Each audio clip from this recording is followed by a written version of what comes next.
আর একটা দোয়া শেখায় দেই, ইনশাআল্লাহ এই দোয়া করলে রিজিক তো বাড়বেই ইনশাআল্লাহ, আপনার যত ঋণ আছে ইনশাআল্লাহ আল্লাহ পাক শোধ করে দিবেন।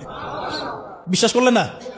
এই দোয়া শিখাই দিচ্ছি, এই জন্য আমাকে হাদিয়া দেওয়া দরকার, স্পেশালি আমাকে এখন হাদিয়া দেওয়া দরকার। এটা গুরুত্বপূর্ণ দোয়া শিখাই দিচ্ছি। আলী রাদিয়াল্লাহু আনহু বলেছেন, কোন ব্যক্তির যদি পাহাড়ের সমানও ঋণ থাকে, এই দোয়া যদি আমল করে আল্লাহ পাক ওই ঋণও শোধ করে দিবেন ইনশাআল্লাহ।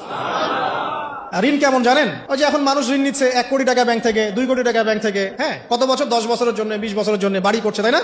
তার ধারণা এমন যে সে মারা গেলে তার ঋণটা কেউ না কেউ শোধ করে দিবেই দিবে, তাই তো? আর আল্লাহর রাসূল কি বলছেন দেখেন, একজন মারা গেছেন, নবী সাল্লাল্লাহু আলাইহি ওয়াসাল্লামের সময় একজন মারা গেছেন, তো নবী করিম সাল্লাল্লাহু আলাইহি ওয়াসাল্লাম বলছেন, এই ব্যক্তির কি কোনো ঋণ আছে? একজন সাহাবী বলেন, হ্যাঁ ইয়া রাসূলুল্লাহ, তো ঋণ আছে। নবীজি বললেন, তোমরা ওর জানাজা পড়ো, আমাকে ডেকো না, তোমরা ওর জানাজা পড়ে নাও, আমি জানাজা পড়তে চাচ্ছি না। আমি এখন কেমন করে আপনাকে বুঝাবো ঋণ কত ভয়ঙ্কর জিনিস? আপনি যে ব্যাংক থেকে 3-4 কোটি টাকার লোন নিয়ে রাখছেন, লাখ লাখ টাকা লোন নিয়ে বসে আছেন, দিব্যি সুখে বসে আছেন, এমন চিন্তা যে আপনার মৌত হবে না। আর নবী সাল্লাল্লাহু আলাইহি ওয়াসাল্লাম সময়ে একজন মারা যাচ্ছেন, তিনি বলছেন তোমরা জানাজা পড়ে নাও, আমি জানাজা পড়তে চাচ্ছি না। মানে ঋণগ্রস্ত ব্যক্তি জানাজাও তিনি পড়তেন না। তারপরে একজন এসে বললেন, ইয়া রাসূলুল্লাহ, আমি তার ঋণ শোধ করে দিব, তার যা ঋণ আছে আমি শোধ করে দিব। তখন নবী এসে জানাজা পড়লেন সাল্লাল্লাহু আলাইহি ওয়াসাল্লাম। তো আপনার এই কোটি কোটি টাকা ঋণ শোধ করার লোক তো রেডি আছে নাকি? আছে না? সমস্যা নেই, আপনার জানাজা পড়া হবে, আপনার মিলাদও হবে, আপনার একটা বড়সড় দোয়াও হবে ইনশাআল্লাহ। কিন্তু আল্লাহ পাক বলেছেন যে শহীদ, আল্লাহর পথে যুদ্ধ করে শহীদ হয়েছে, এই ব্যক্তির আত্মাও ঝুলে থাকে যতক্ষণ পর্যন্ত না তার ঋণটা শোধ করা হয়। এবার বলেন আমি কি বুঝাবো আপনাকে? আর কিছু বলতে হবে? তো এখন সেই দোয়া শিখাচ্ছি আপনাদেরকে, যে দোয়া শিখলে আপনারা ঋণ থেকে বাঁচবেন ইনশাআল্লাহ। কত দিবেন বলেন? আচ্ছা, হ্যাঁ, এই তো শুকরিয়া। দোয়া করবেন যেন আল্লাহ পাকের দিনটাকে আল্লাহর জমিনে প্রতিষ্ঠা করতে পারি। আমার সাথে বলেন, দোয়াটা হচ্ছে আল্লাহুম্মা ইকফিনি বিহালালিকা আন হারামিকা ওয়া আগনিনি বিফদলিকা আম্মান সিওয়াকা।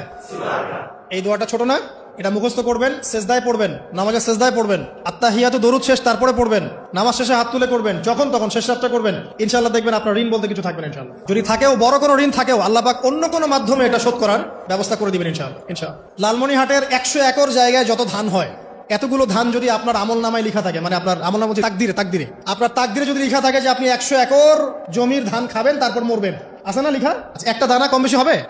আপনি যদি আল্লাহর প্রতি তাওয়াক্কুলি করেন তাহলে আপনি হালাল পথে থাকবেন, বিশ্বাস করবেন যে আল্লাহ পাক যেটা লিখে রাখছে আমার তাকদিরে রিজিক, এর একটা দানা রেখেও আমি পৃথিবী থেকে যাব না, সিম্পল। তখন আপনার অন্য পথে যাওয়ার কোনো কারণ নাই। আর যখন আপনি বিশ্বাস করবেন না, না এটা আমার হাতে, আমি যত পরিশ্রম করব তত রিজিক বাড়বে, আমি যত ঘুষ নিব তত বাড়বে, যত সুদ খাবো তত বাড়বে, যত দুর্নীতি করবো তত বাড়বে, তখন তো রিজিকের এই পুরো দায়িত্বটা আল্লাহ পাক আপনার হাতে ছেড়ে দিবেন। আল্লাহ পাক আপনাকে কোনো বারাকা দিবেন না। ইয়ামহাকুল্লাহু রিবা ওয়া ইউরবিস সাদাকা। সদকা করলে সম্পদ বৃদ্ধি পায়, আর রিবার মধ্য দিয়ে সম্পদ ধ্বংস হয়ে যায়, একদম মাটিতে মিশে যায়। কিভাবে ধ্বংস হয় সেটা এখন আলোচনা করার সুযোগ নাই, সময় নাই। আমি ইনশাআল্লাহ আরেকদিন শুধু রিবা নিয়ে আলাদা আলোচনা করবো ইনশাআল্লাহ। এটা সমাজের নিচু লেভেল থেকে উঁচু পর্যন্ত দরিদ্র মানুষদেরকে আরো দরিদ্র করবে আর ধনীদেরকে আরো ধনী করবে।